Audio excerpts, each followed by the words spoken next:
Hi friends, வணக்கம். இன்னைக்கு நீங்கள் பார்க்க போகிற வீடியோ என்னோட ப்ரெக்னென்சி ஸ்டோரி வீடியோ. எனக்கு 2 பசங்க.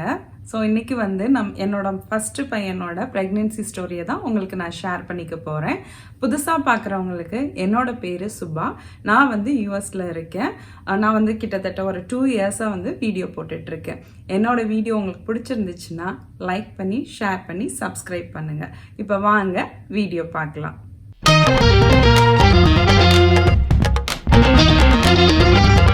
இந்த ப்ரெக்னென்சி ஸ்டோரி உங்ககிட்ட ஷேர் பண்ணுறதுல எனக்கு ரொம்ப ரொம்ப சந்தோஷம். ஈகன் என்னோட ஃபஸ்ட்டு பையன் பேர் ஈகன் செம்மல்.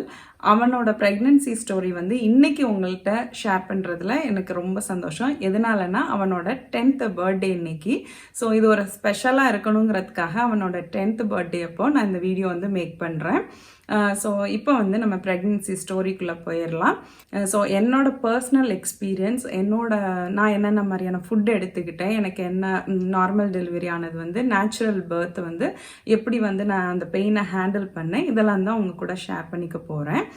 இப்போ நான் மேரேஜ் எனக்கு 2010 எனக்கு மேரேஜ் ஆச்சு. 2012 ஈகன் பிறந்தான். 10 ஜூனில் ஆனது, 12 ஜூலையில் ஈகன் பிறந்தான். ஸோ நாங்கள் மேரேஜ் ஆனதுமே இமீடியட்டாகவே ப்ரெக்னென்சிக்கு பிளான் பண்ணிட்டோம். ஸோ அப்படி நான் ட்ரை பண்ணிட்டு இருக்கும்போது மைல்டாக எங்களுக்கு தெரிய வந்துச்சு எனக்கு மைல்டாக தைராய்டும் பிசிஓடியும் இருக்கிறது. ஸோ அப்போ எங்களோட கைனிக் நான் இங்கே கன்சல்ட் பண்ணும்போது அவங்க சொன்னாங்க, ரொம்ப ஒரு பார்டர் ரேஞ்சில் தான் இருக்குது, ஒன்றும் பிரச்சனை இல்லை, பட் நீங்கள் ஒரு இமீடியட்டாக குழந்தைக்கு ட்ரை பண்ணுறதுனால ஸோ மைல்டு இருக்கிறதுலே ரொம்ப ரொம்ப மைல்டான டோசேஜ் எனக்கு கொடுத்தாங்க. ஸோ அதை நான் எப்போதுமே தைராய்டு இருக்கிறவங்க இந்த வீடியோ பார்க்குறீங்கன்னா பயப்பட வேணாம்.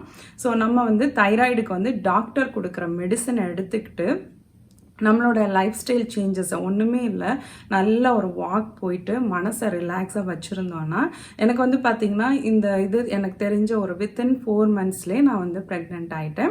ஸோ அது மாதிரி சப்போஸ் இருந்துச்சுன்னா, ஏன்னா தைராய்டு இருக்கும்போது நமக்கு ஆன்சைட்டி அந்த மாதிரிலாம் நிறைய விஷயங்கள் நம்ம ஹேண்டில் பண்ண வேண்டியது இருக்கும். ஸோ அவங்க யாருமே பயப்படாதீங்க. நல்லா நமக்கு ப்ராப்ளம் தெரிஞ்சிருச்சுன்னா எப்போதுமே நமக்கு அது ஒரு கஷ்டமாக இருக்கும். அப்போ என்னோட ஹஸ்பண்ட் எனக்கு சொன்னது தான் இன்றைக்கி நான் உங்களுக்கு சொல்ல போகிறேன். ஒரு பிரச்சனைன்னு நம்ம தெரிஞ்சுக்கிட்டோம்னா எப்போதுமே அந்த பிரச்சனையை பற்றியே யோசிக்கவே கூடாது. ஸோ அதை தள்ளி வச்சுட்டு, பிரச்சனை தெரிஞ்சிருச்சு, அதுக்கான சொல்யூஷன் நமக்கு டாக்டர் மூலயமாவும் தெரியுது. ஸோ நம்ம அதை எடுத்துக்கிட்டு ஃபர்தராக நம்ம என்ன பண்ணணும், இனிமே என்ன பண்ணணும்னு அதை நோக்கி நம்ம போகணும்னு அவங்க எனக்கு அந்த டைமில் அட்வைஸ் பண்ணாங்க. ஸோ அதை தான் பார்க்குறவங்க இப்போ வீடியோ பார்க்குறவங்களுக்கு சப்போஸ் இந்த மாதிரி ஃப்ரெண்டுக்கோ யாருக்கோ இந்த ப்ராப்ளம் இருந்துச்சுன்னா பயப்படவே வேணாம். தைராய்டுக்கு எப்போதுமே அந்த மெடிசன் எடுத்துகிட்டு நம்ம பிளட் ஒர்க்கில் நம்மளோட லெவல் பார்த்துட்டே இருக்கலாம். இப்போ பார்த்திங்கன்னா எனக்கு தைராய்டே சுத்தமாக கிடையாது. அந்த டைமில் ரொம்ப மைல்டாக இருந்துச்சு. அது ஏன்னா நம்ம யூஎஸ்க்கு வர்றதுனால அந்த ஒரு லைஃப் சேஞ்ச் ஆகுது. டோட்டலாக அந்த கிளைமேட் கண்டிஷன் எல்லாமே சேஞ்ச் ஆகும்போது நம்மளுக்கு உடல் ரீதியாக நிறைய சேஞ்சஸ் வரும். ஸோ அதனால நம்ம எதையுமே கவலைப்படாமல் அடுத்த ஸ்டெப்புக்கு போகணும். ஸோ அது மாதிரி தான் நான் அந்த டைமில் கண்டிப்பாக நமக்கு கஷ்டமாக தான் இருக்கும். ஏன்னா ஆன்சைட்டி தான் ஃபஸ்ட்டு பிரச்சனையே. ஸோ அது மாதிரி இல்லாமல் நம்ம நெக்ஸ்ட் ஸ்டெப்புக்கு மூவ் பண்ணி போகணும். அப்படி நான் ட்ரீட்மெண்ட் எடுத்துகிட்டு இருக்கும்போது அந்த மெடிசன்லாம் எடுத்துகிட்டு இருக்கும்போது பார்த்திங்கன்னா நான் வித்தின் 4 monthsலேயே கன்சீவ் ஆகிட்டேன். எப்படி கன்ஃபார்ம் பண்ணேன்னா, ஆக்சுவலாக நான் கன்சீவ் ஆனதை கன்ஃபார்ம் பண்ணுறதுக்கே எனக்கு மோர் தென் 50 days கிட்ட ஆயிடுச்சு. அந்த மந்த் டாக்டர் சொல்லியிருந்தாங்க, ஓகே நம்ம நெக்ஸ்ட் மந்த் இந்த மந்த் கன்சீவ் ஆகிறதுக்கான வாய்ப்புகள் ரொம்ப கம்மியாக தான் இருக்குது, நெக்ஸ்ட் ஹோப் கொடுக்கல அந்த அளவுக்கு. ஸோ அந்த மந்த் டாக்டரும் ஹோப் கொடுக்காதனால ஓகே நெக்ஸ்ட் மந்த் ட்ரை பண்ணிக்கலாம், ஒன்றும் பிரச்சனை இல்லைன்னு நான் அப்படியே ரிலாக்ஸாக விட்டுட்டேன். அதை பற்றி நான் ரொம்ப யோசிக்கவே இல்லை. ஒரு 50 daysக்கு மேலே அப்போ வந்து பார்த்தீங்கன்னா, எனக்கு வந்து அப்போ இங்கே thanks giving time. So thanks giving வந்து 10 இயர்ஸ்க்கு முன்னாடி எப்படி இருக்கும்னா, ரொம்ப வந்து ஷாப்பிங் அதாவது வந்து ஆன்லைன் ஷாப்பிங் மாதிரி இல்லாமல் நம்ம டேரெக்டாக போய் நைட்டெல்லாம் வந்து திங்ஸ் வாங்குற மாதிரியான எல்லாம் ஷாப்பிங் இருக்கும். அப்படி நான் போகும்போது பார்த்தீங்கன்னா, எனக்கு வந்து கொஞ்சம் தலை சுத்தல் 12 மணிக்கு மேலே ஷாப்பிங்கில் இருக்கும். அப்போ வந்து லைட்டாக ஒரு மாதிரி கிறுகிறுன்னு இருந்துச்சு. அப்போ நான் நினச்சேன் தூக்கம் நமக்கு இருக்கிறதுனால அப்படி இருக்கு போல் அப்படின்னு சொல்லிட்டு ஃப்ரீயாக விட்டாச்சு. அதுக்கப்புறம் வந்து பார்த்திங்கன்னா நாங்கள் இங்கேருந்து சிகாகோக்கு ஃப்ரெண்டு வீட்டுக்கெலாம் போனோம். ட்ராவல்லே தான் இருந்தேன் நான். இதையே நான் பர்டிகுலராக சொல்கிறேன்னா, நம்ம வந்து குழந்தைக்கு ட்ரை பண்ணும்போது டாக்டர் வந்து ரெஸ்ட் எடுக்கணும் அப்படின்னு சொன்னால் மட்டும்தான் நம்ம பெட் ரெஸ்ட் எடுக்கணும். அப்படி இல்லைன்னா நம்ம டே டு டே லைஃப்பை வந்து பார்த்துட்டே இருந்தால் நிச்சயமாக நமக்கு எப்போ வரணும்னு இருக்கோ அப்போ கண்டிப்பாக நம்மளை தேடி வரும். அது வந்து என்னோட நம்பிக்கை. ஸோ வந்து எனக்கு வந்து கடவுள் நம்பிக்கை ரொம்ப ஜாஸ்தி. ஸோ அப்போ வந்து நான் மனசளவில் வந்து ரொம்ப நம்பிக்கையாகவே இருந்தேன் நான். கண்டிப்பாக வந்து சீக்கிரமே கன்சீவ் ஆகிடுவோம் அப்படின்னு சொல்லிட்டு. அதுக்கப்புறம் வந்து நான் சிகாகோலாம் போய் அந்த ஒரு பயங்கர ட்ராவலாக இருந்துச்சு. ஸோ அப்போ தூக்கமாக ரொம்ப வந்துச்சு. யூஸ்வலாகவே வந்து நமக்கு ஹார்மோன் இம்பேலன்ஸ் இருக்கிறவங்களுக்கு நல்லாவே தெரியும். ரொம்ப ஒரு மாதிரி டயர்டாக தூக்கம் வர மாதிரி இருக்கும். ஸோ அதே மாதிரி இருந்தோடனே நான் நினச்சிட்டேன், ஓகே நமக்கு அதனால அப்படி இருக்கு போல் அப்படின்னு நினச்சிட்டு அப்புறம் ஒரு 2-3 நாளும் அதே மாதிரி இருந்தது. ஒரு டவுட் வந்தது. அப்போ தான் எனக்கு சரி ஓகே நம்ம ட்ரை பண்ணி செக் பண்ணி பார்ப்போம் அப்படின்னு சொல்லிட்டு அந்த டேட் எனக்கு இன்னுமே வந்து அது 10 வருஷம் ஆனாலுமே அந்த மெமரி வந்து ரொம்ப ஒரு ஹாப்பியான மொமெண்ட் இல்லையா? ஸோ என்னால் மறக்கவே முடியல. வியாழக்கிழமை விடிய காலம் டிசம்பர் 1 அப்போ விடிய காலம் 4 மணிக்கு நான் டெஸ்ட் பண்ணும்போது எனக்கு அவ்வளோ நாள் வந்து நம்ம டெஸ்ட் பண்ணுவோம். அப்போ வந்து நமக்கு ஒரு ஏமாற்றம் இருக்கும் இல்லையா? ஆனால் அப்போ வந்து பார்த்திங்கன்னா எனக்கு வந்து ரொம்ப சந்தோஷம். அந்த பாசிட்டிவ்ன்ற அந்த இதை பார்க்கும்போது எனக்கு ரொம்ப ரொம்ப சந்தோஷமாக இருந்துச்சு. அப்புறம் வந்து நாங்கள் டாக்டர் ஆஃபீஸ்க்கு வந்து நம்ம எப்படா காலையில் ஆகும் டாக்டர் ஆஃபீஸ் கால் பண்ணலான்னு வந்து நான் வெயிட் பண்ணிகிட்டே இருந்தேன். டாக்டர் ஆஃபீஸ் கால் பண்ணோன்னே டாக்டர் சொன்னாங்க, ஏன்னா டாக்டரே அந்த மந்த் வந்து ஹோப் கொடுக்கல, பிகாஸ் அந்த பாசிபிலிட்டிஸ் வந்து கம்மியாக இருக்குன்றதுக்காக. அப்போ அவங்க சொன்னாங்க, நம்ம ஒரு ஹெல்தி ப்ரெக்னென்சியான்றதுக்கு பிளட் ஒர்க்கில் தான் நம்ம கண்டுபிடிக்க முடியும். ஸோ பிளட் ஒர்க் வந்து கொடுங்க, ஈவினிங் வந்து நான் கால் பண்ணுறோம் அப்படின்னு சொல்லியிருந்தாங்க. நான் பிளட் ஒர்க்லாம் கொடுத்துட்டு ஈவினிங் வந்து கால் பண்ணி டாக்டர் வந்து ரொம்ப சந்தோஷமாக ஒரு ஹெல்தியான ப்ரெக்னன்சி அப்படின்றது கன்ஃபார்ம் பண்ணாங்க. ஸோ ஆல்மோஸ்ட் 2 months கிட்ட ஆயிடுச்சு எனக்கு. ஸோ நான் டாக்டர் விசிட் போகும்போது எனக்கு என்னோட குழந்தைக்கு வந்து ஹார்ட் ரேட்லாம் வந்து வர ஆரம்பிச்சிருந்துச்சு. ரொம்ப ரொம்ப சந்தோஷமான அந்த நாள் வந்து எனக்கு இப்போவுமே நல்ல மெமரியில் இருக்குது. ஸோ அப்படி தான் என்னோடய ப்ரெக்னென்சி வந்து கன்ஃபார்ம் ஆச்சு. அப்போ ஆல்மோஸ்ட் 2 months ஆகிடுச்சு. எனக்கு அந்த டைம் வந்து இந்த ப்ரெக்னென்சி பார்த்திங்கன்னா ரொம்ப ஸ்மூத்தான ஸ்டோரியாக இருக்கும். ஏன்னா வந்து அதுக்கு முன்னாடி கூட எனக்கு வந்து தலைவலி அந்த மாதிரிலாம் இருந்திருக்கலாம். பட் ஒன்ஸ் நான் கன்சீவ் ஆனதுக்கப்புறம் என்ன நான் ரொம்ப ஹெல்த்தியாக இருந்தேன். எனக்கு வந்து என்னென்னா தூக்கம் மட்டும் அந்த 3rd month அந்த டைமில் மட்டும் ரொம்ப தூக்கம் மட்டும் வந்தது. ஸோ நான் நல்லாவே அப்போ வந்து இங்கே வின்டர் வேறு. ஸோ நல்லா தூங்கி ரெஸ்ட்டு தான் எடுத்தேன் நான். ப்ரெக்னென்சிலாம் கன்ஃபார்ம் ஆனோடனே ரொம்ப விருப்பப்பட்டு நான் சாப்பிட்டேன். எனக்கு சின்ன வயசுலேருந்து இட்லினா ரொம்ப பிடிக்கும். ஸோ இட்லி தான் விருப்பப்பட்டு சாப்பிட்டேன். சாப்பிட்டுட்டு அப்படியே நல்லா தூங்கி எந்திரிச்சேன். ஏன்னா வந்து வின்டர் அப்போது வெளியில் வாக்கும் போக முடியாது, அதிகமாக ரொம்ப குளிரும் வேறு. ஸோ நல்லா வந்து ஃபஸ்ட்டு ஆல்மோஸ்ட் 2 monthsக்கு மேலே ஆயிடுச்சா. ஸோ வந்து நல்லா ரெஸ்ட் எடுத்துகிட்டு சாப்பிட்டுட்டு அந்த மாதிரி இருந்தேன். என்னோடய டயட் அந்த டைமில் பார்த்திங்கன்னா எனக்கு மில்லட்ஸ் வந்து ரொம்ப பெருசாக தெரியாது. அப்போ வந்து ராகி அப்புறம் கம்பு இது 2 மட்டும்தான் தெரிஞ்சதாக இருந்தது. மற்ற மில்லட்ஸை பற்றி எனக்கு அப்போ எந்த ஐடியாவுமே இல்லை. ஸோ நார்மலான சாப்பாடு தான், இட்லி, தோசை, ரைஸு, எப்போயாச்சும் சப்பாத்தி, அந்த மாதிரியான டயட்டில் தான் நான் இருந்தேன். ஆனால் நான் இன்னொன்று என்ன ஃபாலோ பண்ணேன்னா, யூஸ்வலாக இங்கே கோயிலுக்கு போவோம், அங்கே வந்து நட்ஸ் எல்லாம் மிக்ஸ் பண்ணி பிரசாதம் மாதிரி கொடுப்பாங்க. அப்போ எனக்கு தோணுச்சு நட்ஸு சாப்பிட்றது நல்லதுன்னு சொல்லும்போது நான் என்ன பண்ணேன்னா ஒரு பாக்ஸில் வந்து பாதாம், அதுக்கப்புறம் வந்து முந்திரி, அப்புறம் வந்து கிஸ்மிஸ் இதெல்லாமே கலந்து வச்சுருவேன். ஸோ டெய்லி வந்து ஒரு கைப்பிடி அந்த மாதிரி எடுத்து நான் வந்து சாப்பிட்டுக்குவேன். அதுக்கப்புறம் ஒரு ஆப்பிள் சாப்பிடுவேன். ஏன்னா எனக்கு வாமிட்டிங் எதுவுமே இல்லாதனால சாப்பாடு பொறுத்த வரைக்கும் நல்லாவே சாப்பிட்டேன் நான். ஸோ ஆப்பிள் வந்து டெய்லி கண்டிப்பாக எடுத்துக்குவேன். ஒரு ஆரஞ்சு எடுத்துக்குவேன், அப்புறம் இந்த நட்ஸ் எடுத்துக்குவேன். அதுக்கப்புறம் வந்து நம்மளோட டயட்டில் வந்து ப்ரோட்டீனும் வெஜிடபிள்ஸும் வந்து நார்மலாக ஜென்ரலாகவே நான் அப்படி தான் சாப்பிடுவேன். அதனால வந்து பருப்பு, அதுக்கப்புறம் ப்ரோட்டீனுக்கு வந்து நான் ஃபிஷ் எடுத்துக்குவேன். அதே மாதிரி அப்பப்போ வந்து சிக்கன் கிரில், ஃபிஷ் கிரில் இது மாதிரியான டயட்டை தான் நான் வந்து த்ரூ அவுட் ப்ரெக்னென்சி வந்து ஃபாலோ பண்ணேன். அதே மாதிரி எக்கு வந்து ஃப்ரீக்வெண்ட்டாக எடுத்துக்குவேன் நான். ஸோ இதுதான் டயட். ஏன்னா வாமிட்டிங் இருக்கும்போது தான் சாப்பிட முடியாது. பட் எனக்கு வாமிட்டிங் இல்லாதனால நல்லாவே ஹெல்த்தியாக சாப்பிட்டேன். அப்படியே போச்சு. வின்டரும் வேற இங்கே போயிட்டே இருந்தது. அதுக்கப்புறம் வந்து ஒரு 5 months எப்படி செக்கப்லாம் போகும்போது மந்த்லி செக்கப்லாம் நல்லாவே நார்மலாக இருந்துச்சு. 5th month அப்போ ஜெண்டர் செக்கப் இருக்கும். அப்போ வந்து நாங்கள் போயிருக்கும்போது 5th monthல பார்த்துட்டு பேபியோட எல்லாமே செக் பண்ணி பார்த்துட்டு எங்களுக்கு பையன் இங்கே கேட்பாங்க, நீங்கள் வந்து தெரிஞ்சுக்கணும்னு நினைக்கிறீங்களா இல்லை வேண்டாம்னு நினைக்கிறீங்களா? நாங்கள் தெரிஞ்சுக்கணும்னு தான் நினச்சோம். ஸோ எனக்கு பையன்னு அப்போவே சொல்லிட்டாங்க. இங்கே யூஸ்வலாக வந்து நான் ஃப்ரைடே வந்து கோயில் போகிற பழக்கம் இருக்கும். ஈகனோட பேர் வந்து எப்படி சூஸ் பண்ணேன்றது வந்து நான் சொல்கிறேன். நான் வந்து ஃப்ரைடே வந்து கோயில் போகிற பழக்கம் இருக்கும். அப்போ முத நாள் ஜெண்டர் தெரிஞ்சனால நானும் என்னோட ஹஸ்பண்டும் வந்து என்ன பேர் வைக்கலான்னு சும்மா பேசிகிட்டு இருந்தோம் அப்போ உட்காந்து. அப்போ வந்து எங்களோட ஃப்ரெண்ட்ஸ் எல்லாருமே இங்கே வந்து நியூலி மேரிட் கப்புள்ஸ் தான். ஸோ அடுத்தடுத்து ப்ரெக்னெண்ட்டாக இருந்தோம். அப்போ அதனால் வந்து எங்களோட ஃப்ரெண்டு ஊரில் பார்த்திங்கன்னா தமிழ் பேர்கள் வந்து ரொம்ப நல்லா இருக்கும். ஸோ அதனால் அவங்கள்ட்ட ஒரு நேம் லிஸ்ட் மாதிரி மெயிலில் வாங்கி வச்சுருந்தோம். அதை வந்து நாங்கள் டிஸ்கஸ் பண்ணும்போது என்னோட ஹஸ்பண்டுக்கு வந்து ஈகன் அப்படின்ற பேர் ரொம்ப பிடிச்சிருந்துச்சு. எனக்கு வந்து செம்மல் அப்படின்ற பேர் பிடிச்சிருந்துச்சு. ஈகன்னா ஈகை குணமுடையவன், அதாவது டோனர் பர்சன் அப்படின்னு அர்த்தம். அதே மாதிரி செம்மல் அப்படின்னா செம்மையானவன், பர்ஃபெக்ட் அப்படின்றது அர்த்தம். அதனால வந்து இந்த 2 பேரையும் சேர்த்து ஈகன் செம்மல்னு இமீடியட்டாகவே ரொம்பலாம் டிஸ்கஷன் போல் ரொம்ப இமீடியட்டாக வந்து பேர் சூஸ் பண்ணியாச்சு. எனக்கும் ரொம்ப பிடிச்சிருந்துச்சு, என்னோட ஹஸ்பண்டுக்கும் ரொம்ப பிடிச்சிருந்துச்சு. ஸோ இதுவே வந்து பேராக சூஸ் பண்ணோம். எங்கள் ஃப்ரெண்ட்ஸ் எல்லாம் கேட்டாங்க. பட் நாங்கள் வந்து பேபி ஷவர் அன்னைக்கு சொல்கிறோன்னா எங்களோட பேரண்ட்ஸ்க்கு மட்டும்தான் அந்த நேம் வந்து சொல்லியிருந்தோம். அப்படியே 5th month போணுச்சு. இங்கே கொஞ்சம் கொஞ்சமாக வந்து வின்டர் வந்து கம்மியாகிற டைம். அப்போ பார்த்தீங்கன்னா எனக்கு என்ன வந்து அந்த டைம் தோணுச்சுன்னா, கார் கற்றுக்கணும், கார் டிரைவிங் வந்து கற்றுக்கணும்னு ரொம்ப அதிக ஆசை வந்து எனக்கு அந்த டைமில் தான் இருந்துச்சு. பேசிக்காக வந்து நான் 2 வீலர் ஓட்டுற பர்சனே கிடையாது.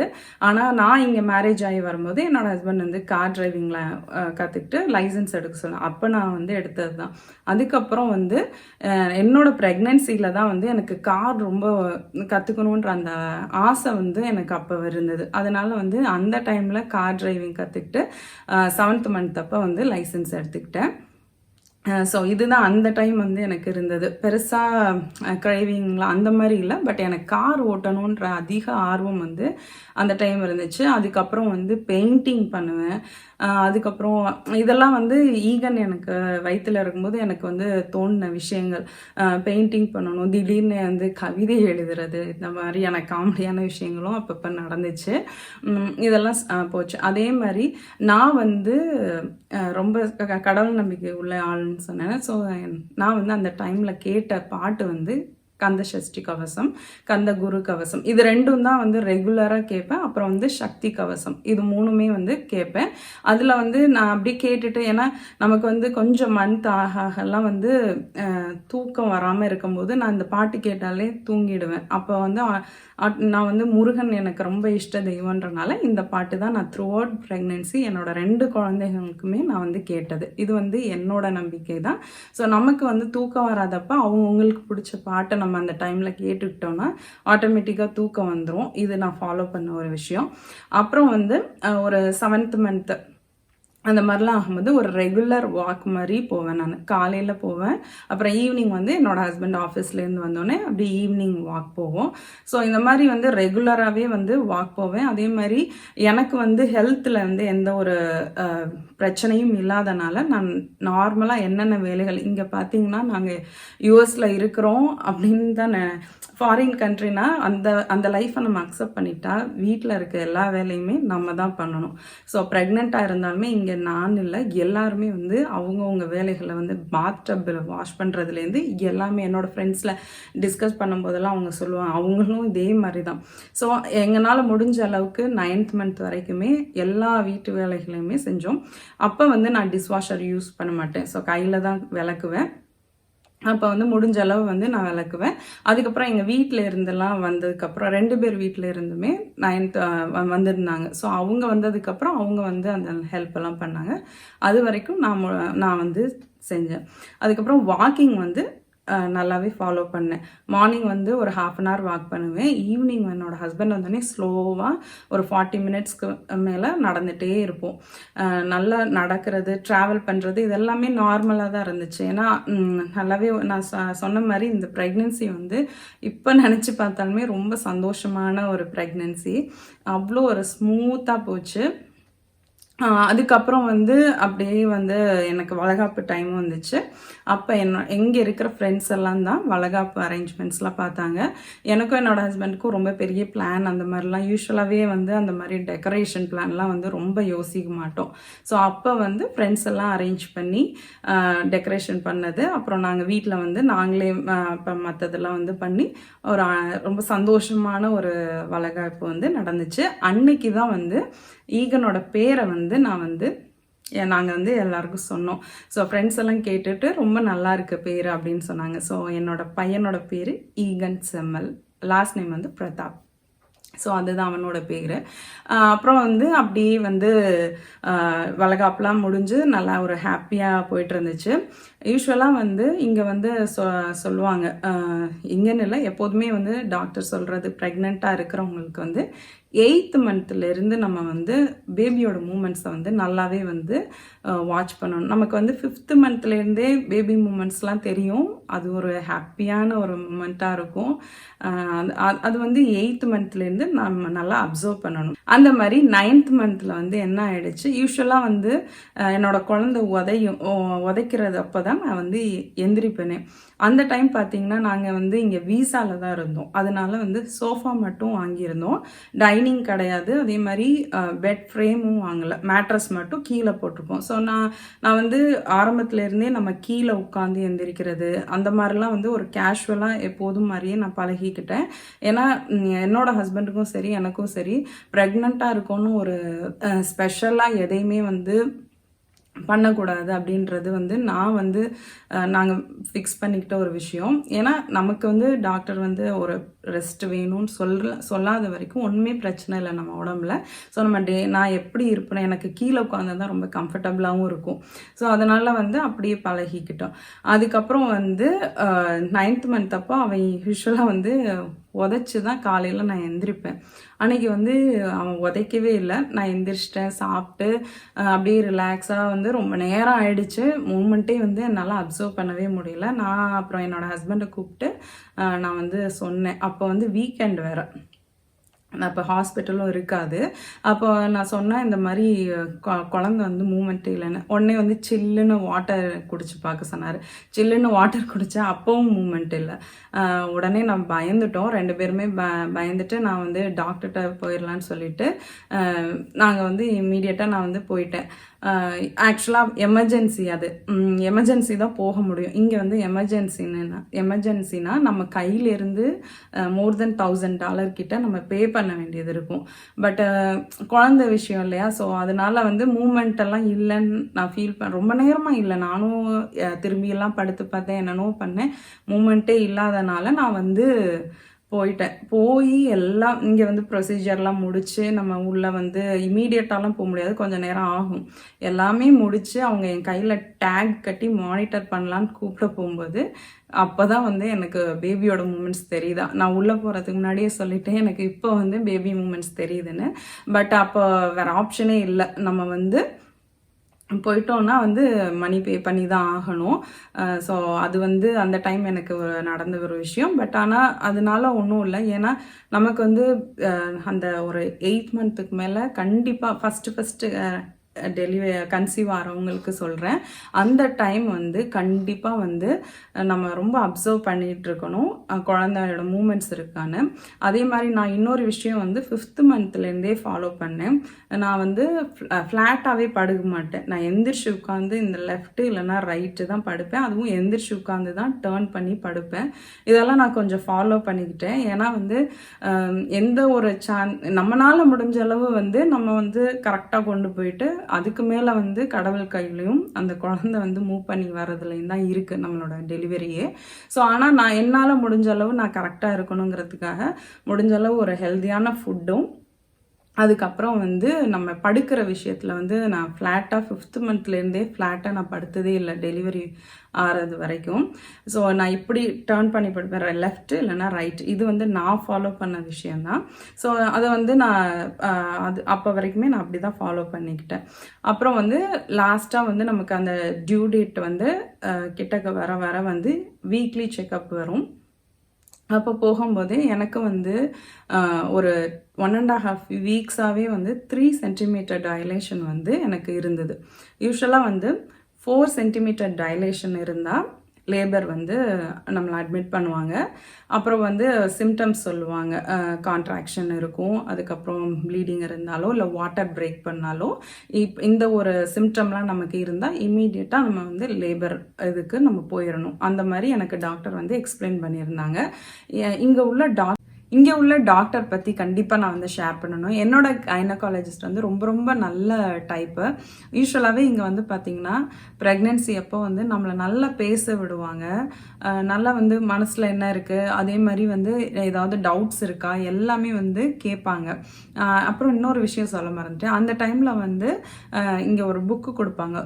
ஸோ ஸ்டேஜ் பை ஸ்டேஜ் வந்து குழந்தை எந்த அளவுக்கு நமக்கு வளருது, எந்த மந்த் வந்து நம்ம கீகல் எக்ஸசைஸ் அதெல்லாம் இருக்குல்ல, அதெல்லாம் வந்து எக்ஸ்பிளைனும் பண்ணுவாங்க, அந்த புக்லேயுமே இருக்கும். அது இல்லாமல் நான் வந்து லோகன் 2வது குழந்தை டைம்லாம் நமக்கு ஆப்பே வந்துருச்சு. பேபி சென்டர் அப்படின்ற ஒரு ஆப்பில் வந்து நம்மளோட டேட்டை வந்து நம்ம போட்டு வச்சிட்டோன்னா அது வந்து இந்த மந்த்துக்கு இப்படி குழந்தை வளருது. இது இப்போ எல்லாருக்குமே இதை பற்றி கண்டிப்பாக தெரியும். ஸோ அந்த மாதிரி வந்து நமக்கு தெரியலைன்னா டாக்டர்கிட்ட வந்து நம்ம நிறையவே டிஸ்கஸ் பண்ணலாம்.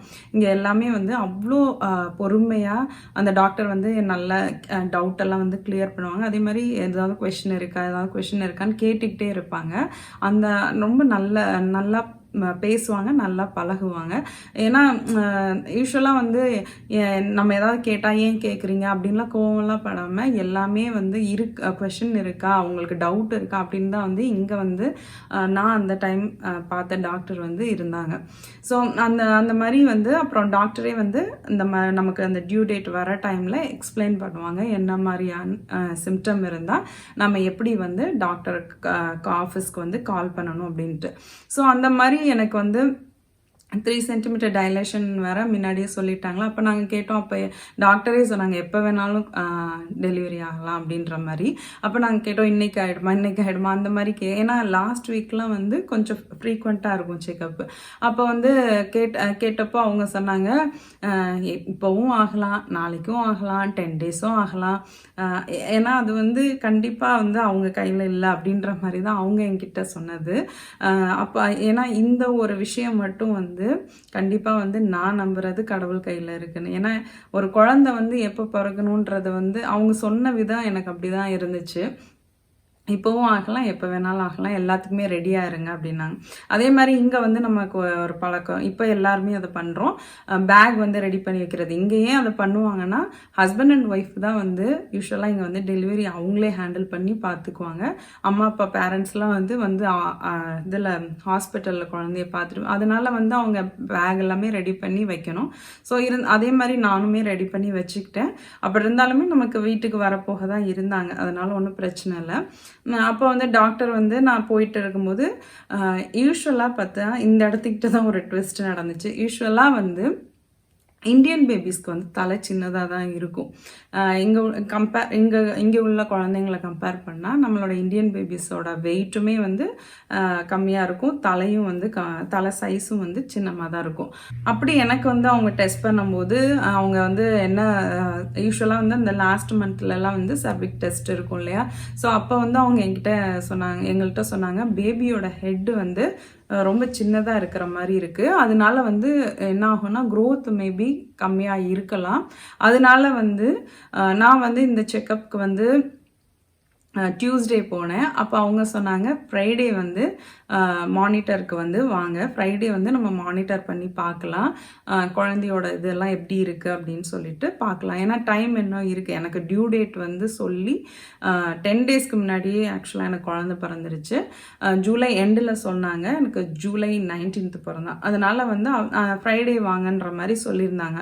அப்புறம் நான் வீட்டுக்கு வந்துட்டு எனக்கு வந்து இப்படி சொன்னோன்னே கொஞ்சம் பதட்டமாக தான் இருந்துச்சு. பட் அது அவங்க மேலேயும் எந்த ஒரு இதுவுமே இல்லை. அவங்க வந்து குழந்தையோட தலை சைஸ் வந்து சின்னதாக இருந்தால் யூஸ்வலாக இங்கே உள்ள மாதிரி அவங்க சொன்னாங்க. பட் இந்தியன் பேபிஸ்க்கு வந்து சின்னதாக இருக்கிறது வந்து நார்மல் தான். நான் சின்னதானா நம்ம இந்தியன் பேபிஸ் வந்து எப்படி இருந்ததோ அப்படி தான் வந்து இருந்தது. அந்த மாதிரி கொஞ்சம் நான் அந்த டைம் வந்து அந்த 2 நாள் கொஞ்சம் டென்ஷனாக இருந்தது. பட் இருந்தாலும் எனக்கு வந்து ரொம்ப நம்பிக்கை. நான் வந்து அதே மாதிரி ப்ரெக்னென்ட் ஆனோடனே வந்து நான் மனசளவில் வந்து ஃபிக்ஸ் ஆனது, எனக்கு வந்து நான் முடிஞ்ச அளவு வந்து நார்மல் டெலிவரி தான் வந்து நான் ட்ரை பண்ணணும் அப்படின்ட்டு வயிற்றுல வந்து ஒரு 5 மாதத்துலேருந்து குழந்தைகிட்ட வந்து பேசுவேன் நான்.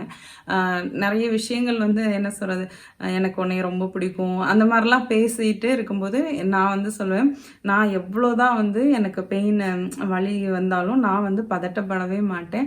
அது மாதிரி நீயும் வந்து பதட்டப்படவே கூடாது, ரொம்ப ஸ்மூத்தாக அழகாக வரணும்னு நான் இதெல்லாம் வந்து யாரும் சொல்லலை. பட் எனக்கு தோணுச்சு பேசணும் அப்படின்றது. அப்போ நான் வந்து அப்படி குழந்தைகிட்ட வந்து பேசிகிட்டே இருப்பேன் நான். அதே மாதிரி ஒரு நம்பிக்கையும் இருந்துச்சு, கண்டிப்பாக வந்து நார்மல் டெலிவரி எனக்கு வரும்ன்ற ஒரு நம்பிக்கையை நான் வந்து வச்சுட்டு இருந்தேன். அதுக்கு மேலே வந்து நம்ம கையில் இல்லை, முடிஞ்ச அளவு வந்து நம்ம நம்பணும். அதுக்கப்புறம் வந்து பார்த்திங்கன்னா இன்னொரு விஷயம் என்னென்னா, நம்ம வந்து பதட்டம் மட்டும் படவே கூடாது அந்த டைமில். எனக்கு அது அந்த அளவில் வந்து நான் ஸ்ட்ராங்காக இருந்தேன். எந்த சூழ்நிலையிலும் நம்மளோட மனசு பதட்டப்பட்டால் குழந்தைக்குமே வந்து பதட்டம் ஏற்படுன்ற இதெல்லாம் வந்து மைண்டில் நான் ஃபிக்ஸ் பண்ணிக்கிட்டேன் ஆரம்பத்தில் இருந்தே. இன்னொன்று வந்து எனக்கு வாமிட்டிங் இல்லாதனால எந்த ஒரு பிரச்சனையும் நான் அந்த ப்ரெக்னென்சியில் ஹேண்டிலும் பண்ணாதனால நான் வந்து கண்டிப்பாக எபிடூரல் எடுக்காம தான் வந்து ஒரு நார்மல் டெலிவரி வந்து, ஏன்னா இந்தியாவில் வந்து இது நார்மல், இங்கே வந்து எபிடூரல் எடுத்து நார்மல் டெலிவரி பண்ணுவாங்க. இங்கே எபிடூரல் எடுக்காத டெலிவரி வந்து நேச்சுரல் பர்த் அப்படின்னு சொல்லுவாங்க. ஸோ அந்த மாதிரி தான் நான் வந்து கேட்பாங்க நம்மக்கிட்ட முன்னாடியே வந்து ஹாஸ்பிட்டலில் வந்து. ஸோ அப்போ வந்து அந்த லாஸ்ட் டைமில் நான் சொல்லியிருந்தேன் எபிடூரல் எடுக்கலை, எனக்கு வந்து ரொம்ப ஸ்மூத்தான ப்ரெக்னென்சியாக இருந்துச்சு. ஸோ எனக்கு அந்த நார்மல் டெலிவரியோட பெயினை வந்து நான் ஃபீல் பண்ணணும்னு நான் ஆசைப்பட்டேன். ஏன்னா என்னையை பொறுத்த வரைக்கும் பார்த்தீங்கன்னா ஒரு அந்த குழந்தைய வர்ற அந்த பெயினை வந்து கண்டிப்பாக நான் வந்து உணரணும்னு நினச்சேன். அதனால் வந்து நான் வந்து எபிடூரல் எடுக்காமல் நேச்சுரல் பர்த்துக்கு வந்து நான் போனேன். அப்போது வெனஸ்டே வந்து எனக்கு டியூஸ்டே ஹாஸ்பிட்டல் விசிட் போயிட்டு வரோம், வெனஸ்டே ஆகிடுச்சு. ஃப்ரைடே வந்து மானிட்டருக்கு வர சொல்லியிருந்தாங்க.